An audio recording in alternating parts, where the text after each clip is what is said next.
It is Wednesday, my dudes.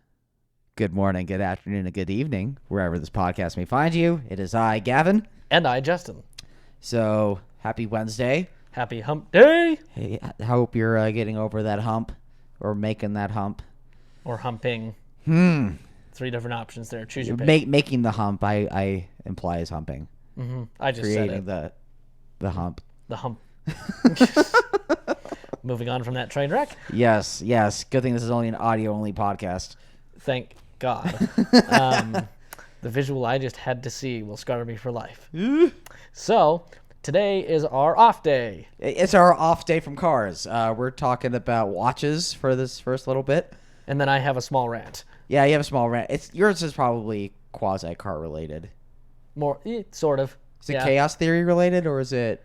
It's kind of more general. It is related to something that happened with chaos theory. Gotcha. But it is kind of some general stuff. So, we will start off with Gavin. Yes. And a watch debate. So, first of all, watch check. Are you wearing a watch? Yeah, it's a freckle past a hair. It gets me every time. I'm sure it does. Yeah, so I'm wearing the U-boat today. A little update on this. For those that don't know, the U-boat in question, it's the baby U-boat. It's the baby U-boat being the 45 millimeter as opposed to the 50. Jesus. Yeah. So this watch in particular is I'm currently watch sitting for my dad. He bought it back in 2010 after his father / my grandfather passed away.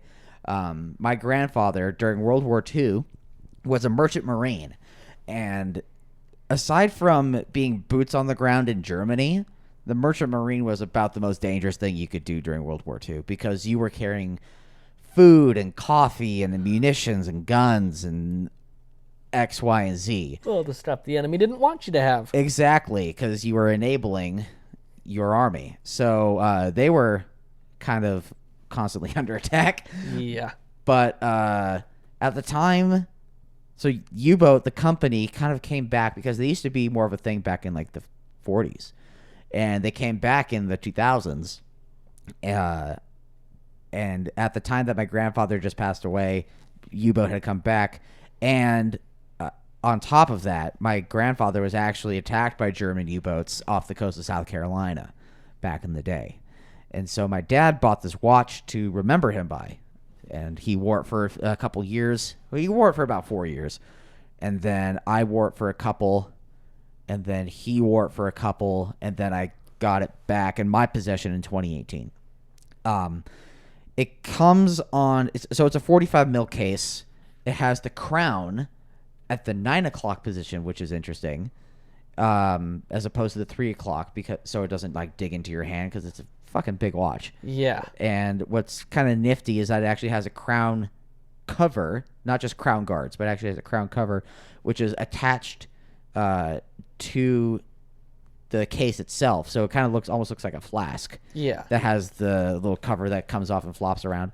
But yeah, it has 100 meters of water resistance, which is nice. It has an ETA 2824 movement, which is kind of like the LS swap of movements. They're kind of in everything. Yeah. And yeah, it has 12, 4, and 8 as in numerals, and then everything else is a line on the index. Of all the watches I have, it actually has the most powerful loom of everything. Like, all of the loom on my watches pretty much die constantly because they're kept indoors, and I kind of wear one watch at a time. Yeah. And this always has loom. Like, I'll be in my bed at, 12 in the morning, 12 a.m., about to go to sleep, and I can still see, like, the watch, like, with all my lights off on the other side of the room. It's nice. And so I hadn't been wearing it that much because the leather strap that it was on, there is a pin that goes through a predetermined hole, which is part of the butterfly clasp. And so that hole over time, because of the weight of the watch and my small-ass baby wrists, with it kind of moving around, kind of expanded the hole more and more, just kind of going on, elongating it, as it were, on either side. And so it made the watch kind of looser and not quite as bearable to wear. And so the way I've been thinking is like, oh man, I haven't really given this watch much love. I only really wear it like when I go see my dad and my mom. And so I'm like, well, do I have any other watch straps that are 20 millimeters wide? And I went to my Tissot that has like that 70s leather rally strap, and it was too big. It was like, I think it's 22. I'm like, oh fuck, it won't fit. Do I have anything else on here? Because I'd already gone through the effort of taking the leather strap off. I'm like, fuck, I need to get something on here.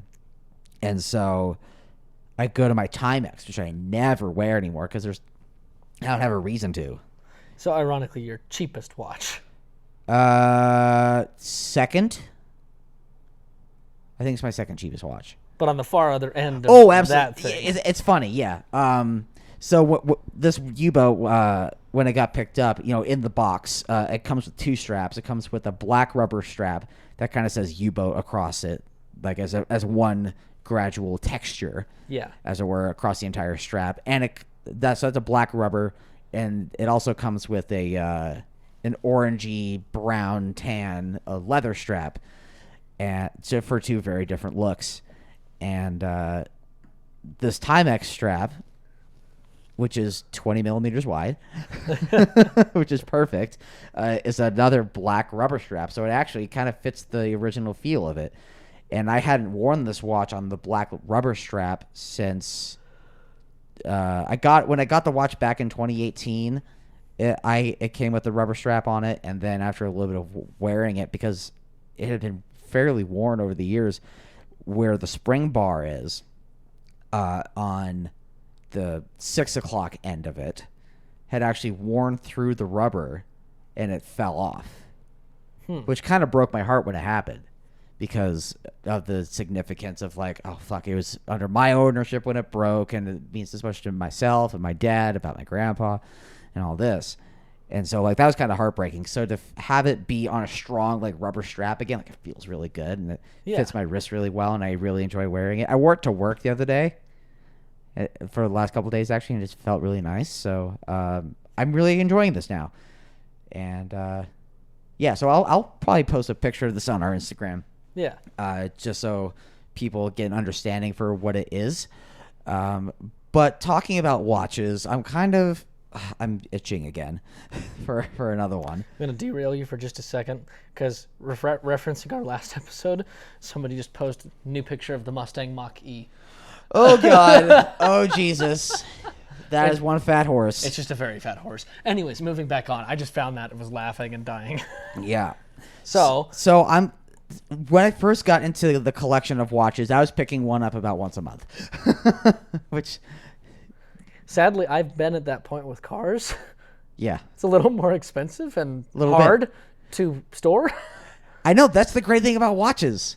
I can just pick one up for like a good watch up for like $300 to $500, and like it's nice, and I get enjoyment out of it, and I try to choose something different each time, and I have a nice little rotation. And yeah, I can store all of them in a little, clear box that I can put under my bed if I need to.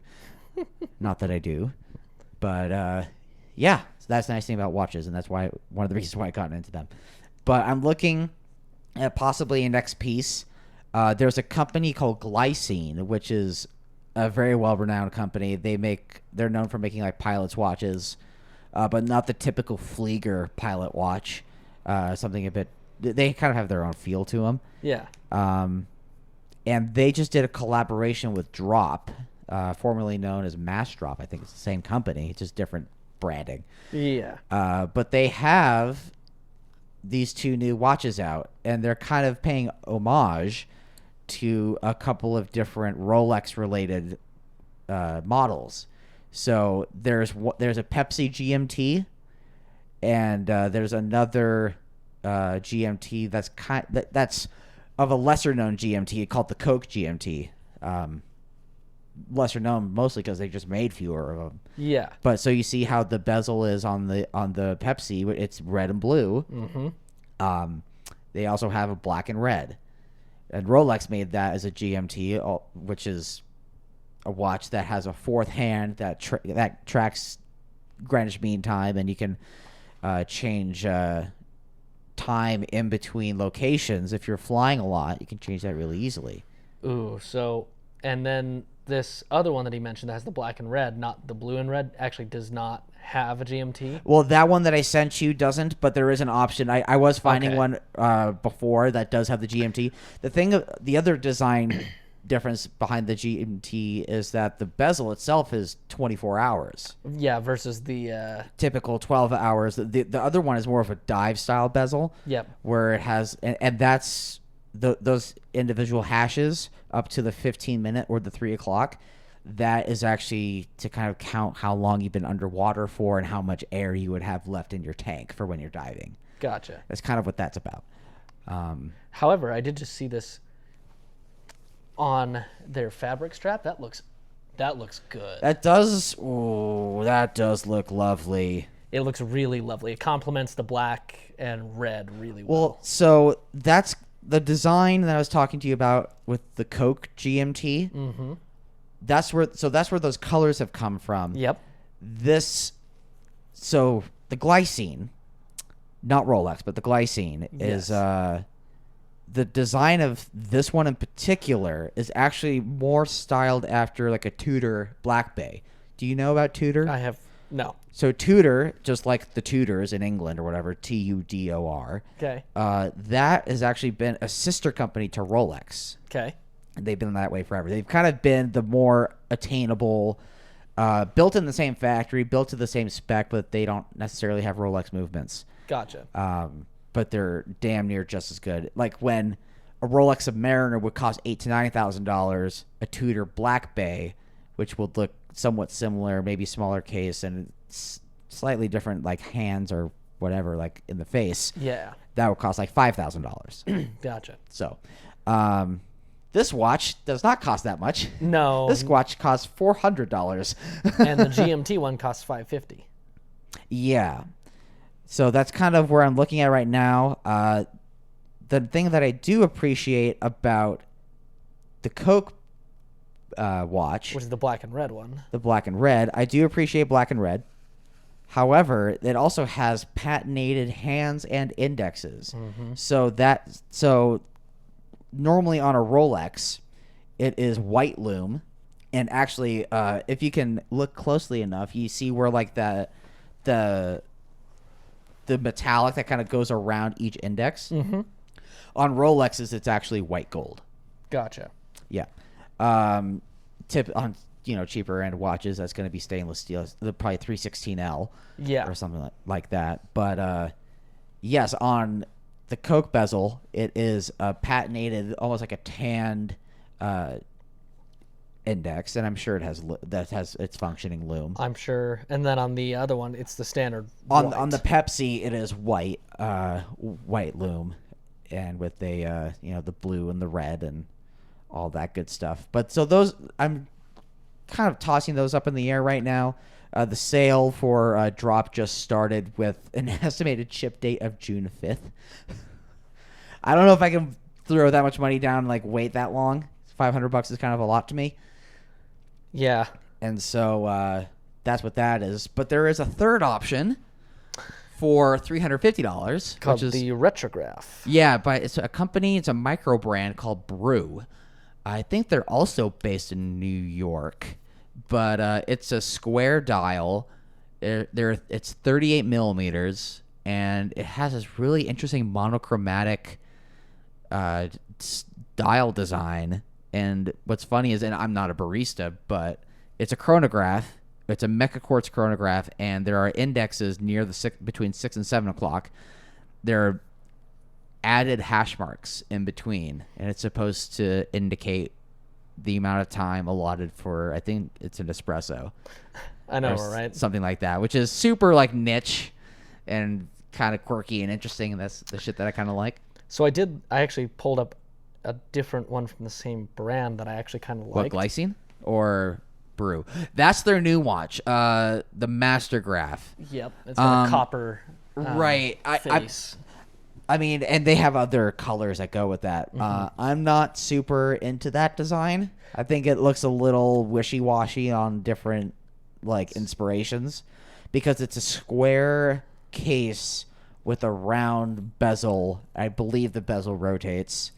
Yeah, so this original one that Gavin's looking at, It's kind of like a circular peg in a square hole. Yeah, so this original one is a square, It's a case. smooth square, which I really enjoy. Yep, and the outside of it looks like more or less, it's stainless steel 316L, but it kind of has the look of brushed aluminum. Or not brushed, but like... I think it's bead blasted, isn't it?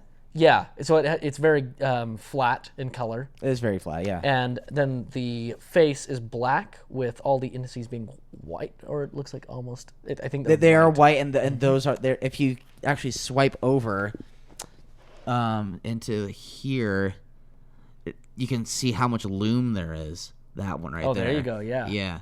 Okay. Yeah. Which is interesting, and it's actually that style dial is what's known as a panda. Actually, no, that's a reverse panda. Because panda would be white with the black subdials, yeah. So this is a black dial with white subdials and black subhands.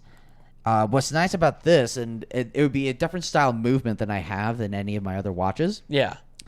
That is what's known as a mecha quartz. Okay. So it is still a quartz movement, but instead of having the hand sweep with a tick, tick, tick, tick, the movement or the movement of the hand is a smooth sweeping. Yep. So it still has a feel of an automatic movement while being quartz and just accurate and reliable. Yeah. And the thing about chronographs is when you run a chronograph on an automatic movement, it's actually pretty abrasive and rough on the movement because they're kind of like swing arms or control arms or whatever you want to call it. I don't really know what the name is, but they kind of slam into gears, into the teeth, and it can be pretty hard on them. Yeah. You wouldn't get that with a quartz movement or with the mecha quartz. Yeah. So that's something that I would be looking into. But the other two watches are automatics, but they're also not chronographs. Yeah, so it's kind of moot point for those two. It's more right. That's just a thing of keeping them running and keeping them happy. Exactly. So, and I will be posting photos of these in our Instagram feed. So if you want to go check those out, feel free to. If you want to check out the GMTs or the Pepsi and the Coke, you can check those out on Drop. They are selling for, if you want just a dive watch, it's what, $399? $399 and $550, depending on if you want the for the GMT. I would like to rock a GMT. I think that'd be really cool, especially seeing as Rolex at the last Basel World came out with the GMT kind of had a revamp. Yeah. And they had a different bracelet on it, and I don't know. I think it'd be kind of cool. I have various ideas running through my head. So if this post gets 600 likes, Gavin will buy one of these. Probably even if it doesn't, but I mean... If this post... If our next Instagram post gets 600 likes, I will... buy all three. Oh, fuck. I'll get another credit card and buy all three. I'll do that. Sadly, I think... That'd be lovely, actually. That'd be really nice. Sadly, I think you're pretty safe. I think I am pretty safe. We're not very popular yet. But yeah, help Gavin choose his next watch. Yeah, you absolutely should.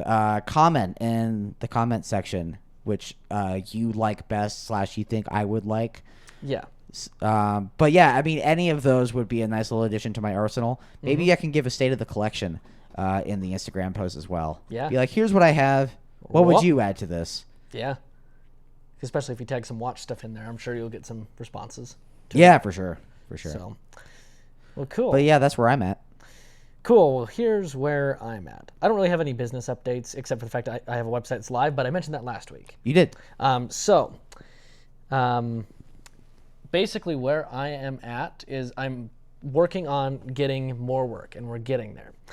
But I've been running into a problem, and it's a problem that's never going to go away, but it's something that kind of in just general life advice, I want to see if we can try to eliminate.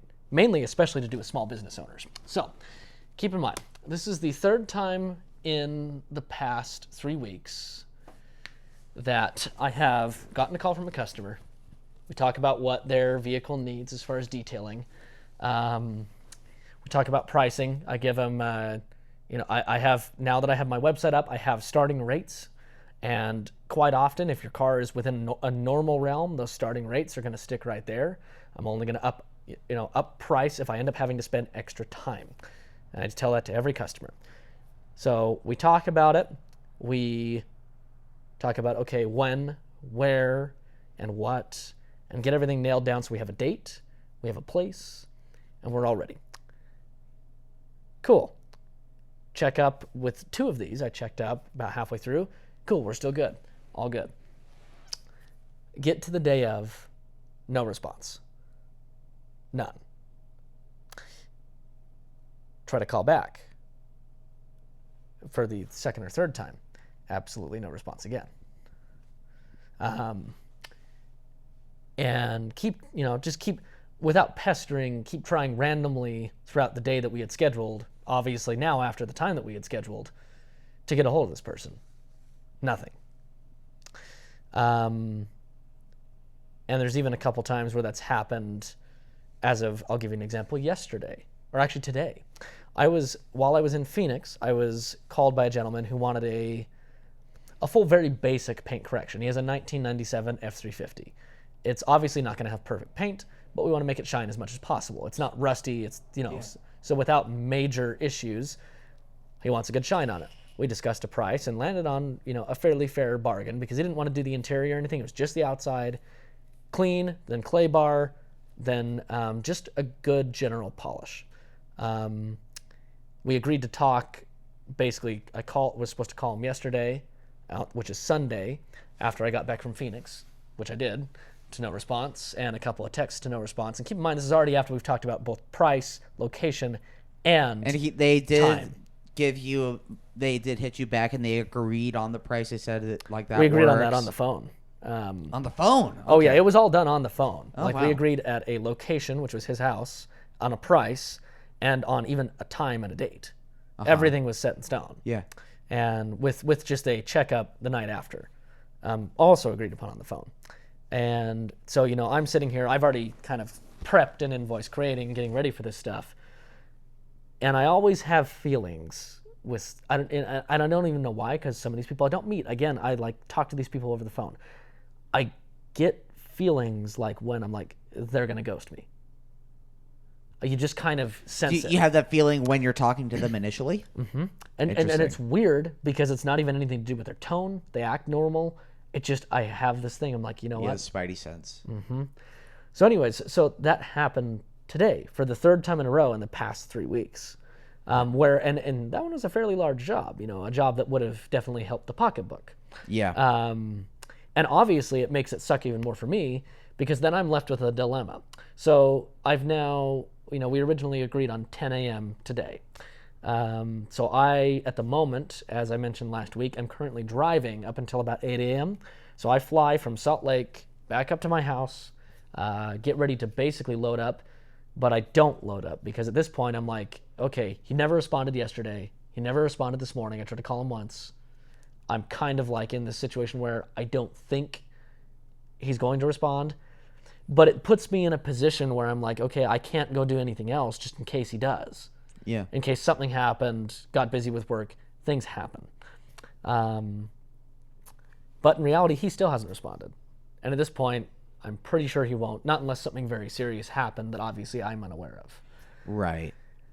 It's still super frustrating, though. I mean, so also welcome to my world as well. Oh, yeah. No, so, and this is, like I mentioned, it's a problem that's never going to go away. However, I would just like to just kind of ask people to kind of, take into consideration. If you feel that, like, for instance, him, if whatever it was, if it was like price or whatnot, that's a problem. If they got a bill that came in and they no longer can afford your service, let us know. As a photographer myself, or as a detailer for you, just talk to us. So please, we're human beings. Especially now that like this is my full-time gig, that hurts me. Like financially, that legitimately hurts me because Absolutely. Today, now granted, I usually take Mondays as kind of like a get everything else done day. Because every other day gets full with something else, and so Mondays are like my clean house day. Sure. But if I get a job like this, I'm not opposed for it. But for instance, today I'd already done most cleaning houses earlier in the week, so I wasn't planning on sitting around up until about 1 o'clock, hoping that maybe he would, call and say, hey, man, sorry about that. Let's go ahead and do it. But that didn't happen. So that ends up costing me, several $100s that could have gone into my pocketbook one way or another, that I now have to be out because I had to plan for something that somebody, for whatever reason or another, decided not to partake of. Trust me, as Gavin said, we're human beings. Like, so if you, we'll understand. Whether it's financial, whether it's schedule related, I don't give two shits. For whatever reason, if you let us know, and if you want to reschedule for a different day, that's totally fine. Please. And if you say like, hey, I don't think I'll actually be needing your service, great. That's at least something that we can plan around and not plan for necessarily, but that's something that we can be like, okay, so now I know that this isn't happening. I can move on with my life. Yeah, and I think, and I get it. I've, requested, like, I haven't gone as far as to set a date and a time, but I've called up to places, as we all have, and like requested, like, hey, how much does this roughly cost? What could we, could we maybe do like a free consultation and look at it and see it and whatnot? I'm still not sure. We've all done that. That's part of like being a human being and being able to shop for things in this great country that we live in, is we can have options. Sure. But, and I know it gives people anxiety, because it even gives me anxiety when I have to like message somebody and say, hey, I don't think I'm going to be doing it. I get it. However, all I request is be man or woman enough to just follow through with that and be a grown-up. Be a grown-up and just say, look, I don't think I'm going to do it. I don't give a shit what reason it is. I would just rather know. Yeah. Because it really does, honestly, it not just irks me as far as, emotions, it legitimately hurts small businesses, especially. Well, yeah, just it hurts numerically. It hurts, financially. Mm-hmm. Because you could have planned for it. You could have been doing something else with your day, or that part of your day today. I could have been doing, Uber and Lyft. I could have taken a longer route, potentially, because they had a Wyoming route that failed this morning that I could have gone out and done with Package Runner? and made twice the money. Oh, that would have been nice. Exactly. Yeah. But I didn't do that specifically because I was planning on having a gig this morning. Right. Again, and so it's a difficult thing because it doesn't just happen in the world of business. This same exact thing happens in the world of dating and all this stuff. Well, yeah. Just in general, people like to ghost people. Are flaky. Or I don't know if we've become more aware of it as we're growing older, or if it is something that is just happening more often, is people are easy to flake out and they can easily hide behind their phone or their computer. Well, and they can just walk away from something and disassociate completely. Think about this. Think about back to a time when there was practically no electronic communication, say the mid to late 1800s, where it was effectively didn't exist. It did exist, but not attainable. Sure. In those days, your agreements of meeting at a specific time and place would take weeks, if not sometimes months, to like coordinate. Sure. And then, quite often you would end up meeting still. I think what's happened is that communication has become so easy and the options have become so vast that people just, instead of following up because they know that person can recontact them, they just cut ties. Cut, and just drop. Well, the ability to reach out and then the ability to close a door on somebody, because you can just block somebody. Oh, yeah. And then they can't reach out to you. Mm-hmm. It's so easy. And, I think that's people's way of getting around of, I know a lot of people just try to avoid confrontation in general. And I think this is an extreme case of that, where avoiding any chance of somebody talking about something that you just now don't want to do that you then agreed to do before. Mm-hmm. It's their way, and many people's way, of just avoiding any talk whatsoever about what they now don't want to do. Mm-hmm. And yeah, it's, as much as I do understand how it can be kind of difficult sometimes. A little awkward. Yeah. Just do it. Seriously, just talk to people. Yeah. And like I said, not just in business. That's what I'm mainly referring to right here, but even in relationships. If you go on one date, just try to be honest and just say, hey, I enjoyed myself. I don't know if I want to continue. That's very difficult. I get it. Yeah. But it's part of being a grown-up. It is. I mean, you and I have had that with cars, as for not just detailing stuff, but with the show. Mm-hmm. I've had that with my own photography things. And yeah, no, it sucks. It's a bummer. but that also doesn't hold us back from doing what we want to do. No, it's not going to hold me back from, stopping because I'm going to sit there and go, oh, damn, people ghost me all the time. I can't deal with this. Doesn't matter what business you're in. Doesn't matter what you're doing in life. People are just that way in general. Yeah. It's kind of sad, but Gotta roll with it. Mm-hmm. But the hope is that you can build, which is what I'm in the process of doing. You can build up enough outside of that realm of the 10% of people or whatever that ghost you that it doesn't matter at a certain point. Yeah. So, but we'll see. Anyways, that was my mini rant of the day because it's just happened 3 weeks in a row now. And, 3 weeks in a row where I'm trying to grow the business and it's been slower weeks. Right. And so it's just kind of like, just talk to me, people. By the way, I think I need another detail from you. Okay. $400. I know the state of your car. It's actually not that bad. It's not as bad as the Chinese mess. It's not as bad as the Chinese mess. Honestly, it just kind of needs a little. I'm just lazy. Just to spruce up. Yeah, honestly, the body needs to just be washed, and like the interior is like, eh. Yeah. Just a quick. Super quick. Yeah. Knock it out real easy. Cool. I can do that. Yeah, if for some reason the plastic on, like the plasticky rubber that's on my wheel and the shift knob, like, it doesn't absorb oil or grease or whatever. Yeah. But it also doesn't move around. When it gets on the, like, whatever part of the wheel, it stays there.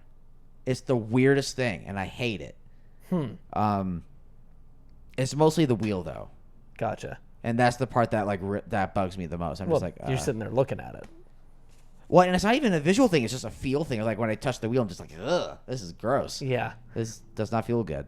If I had to actually say one thing that are the nastiest thing in cars that I clean, it's steering wheels. Probably, yeah. Which makes sense. They're the thing you touch the entire time. What's funny though is, like, this is the third time now this has happened with that steering wheel. The leather on my on the Outback.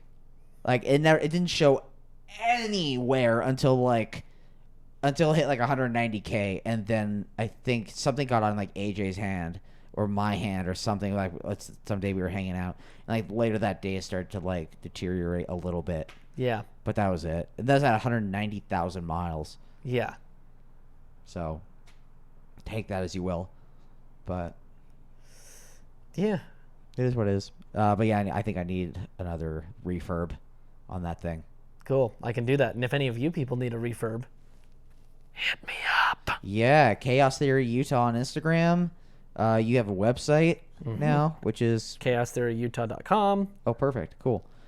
And you can slide in his DMs or his phone numbers on there, his emails on there, whatever.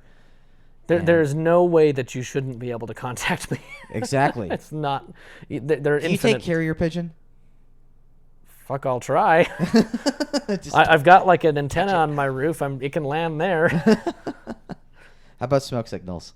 Yeah, I've got an open backyard. Yeah, we can do smoke signals. I can see for miles. Actually, yeah, you're on the golf course. Yeah. So fuck it. Funny. All right. Well, thank you all for listening to our ramblings yet again. And yeah, you can reach out to us, Chaos Theory Utah on Instagram for Justin, gp.media or Gavin's Poor Brain for me on Instagram. Or if you want to message us, slide in our collective DMs, we are Exhibition of Speed. And if you want to send us an email, it's mailbag.eos@gmail.com.